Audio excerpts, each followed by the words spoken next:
This is a story about Gordon the Big Engine. He was a very proud engine who always thought he knew best. But then one day, something happened to make him realise otherwise.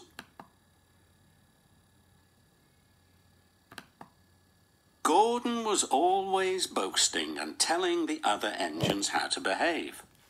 One day he was showing off to Edward. "You watch me this afternoon as I rush through with the express. That will be a splendid sight for you when you're shunting trucks." And before he puffed away, Gordon said, "Don't play around with the trucks, Edward. It isn't wrong, but we just don't do it." Edward ignored Gordon.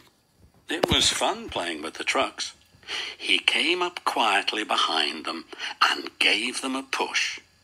Then he stopped suddenly, and the silly trucks bumped into each other. "Oh!" they cried. "Whatever is happening?" Edward played until there were no more trucks to move. Then he stopped to rest.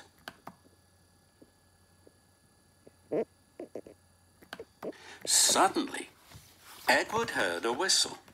It was Gordon, and he was very cross.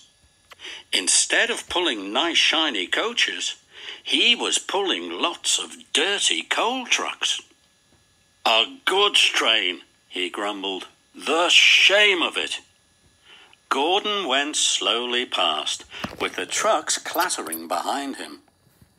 Edward laughed and went to find more trucks.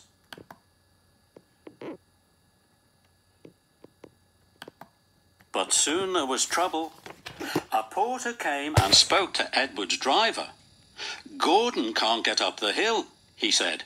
"Will you take Edward to push him, please?" Edward found Gordon halfway up the hill. His driver was very cross with him. "You're not trying," he shouted at Gordon. "I can't do it," replied Gordon. "The silly coal trucks are holding me back."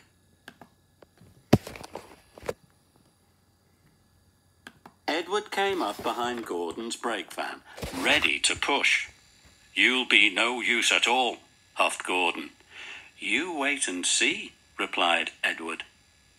The guard blew his whistle, and Gordon tried to pull forward as Edward pushed him as hard as he could. "I can't do it, I can't do it, I can't do it," puffed Gordon. "I will do it, I will do it, I will do it," puffed Edward.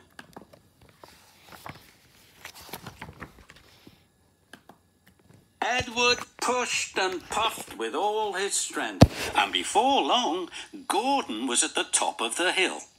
"I've done it," he said proudly, forgetting all about Edward pushing behind, and Gordon ran on to the next station without stopping to say thank you.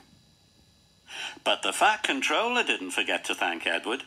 The next day, he was given a beautiful coat of blue paint with red stripes.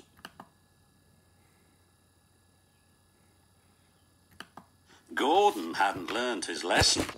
He still boasted and told the other engines how to behave. Now it was Henry's turn. "Henry whistles too much," said Gordon. "Respectable engines don't whistle loudly at stations. It isn't wrong, but we just don't do it." Poor Henry felt sad. "Never mind," whispered Percy. "I like your whistling."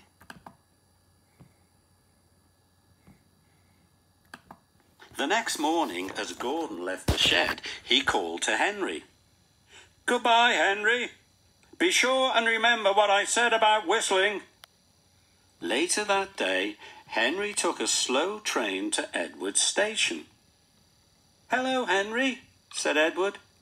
"I was pleased to hear your happy whistle yesterday." "Thank you, Edward," smiled Henry. "Shh! Can you hear something?" Edward listened. Far away, but getting louder and louder, was the sound of an engine's whistle.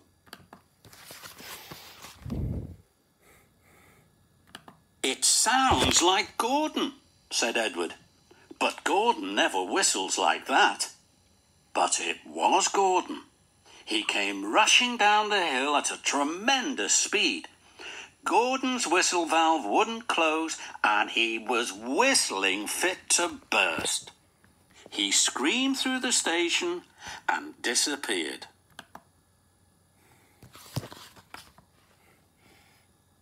"Well," said Edward, looking at Henry. "It isn't wrong, but we just don't do it," chuckled Henry, and Edward laughed. Meanwhile, Gordon screeched along the line. People came out of their houses, fire engines set off to find the fire, and old ladies dropped their parcels in shock. The noise was awful. Porters and passengers held their ears. The Fat Controller held his ears too. "Take him away," he bellowed, "and stop that noise." Still whistling, Gordon puffed sadly away. He whistled as he crossed the points. He whistled in the siding. Gordon was still whistling as the last passenger left the station. Then 2 fitters climbed up and knocked Gordon's whistle valve into place. And at last there was silence. Gordon slunk into the shed. He was very glad it was empty. He didn't want anyone to make fun of him.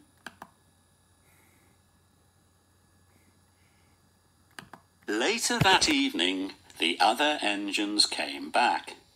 "It isn't wrong," murmured Edward, "but we just don't do it." And all the engines laughed, apart from Gordon. From then on, Gordon was a much quieter, humbler engine. Well, for a few days anyway.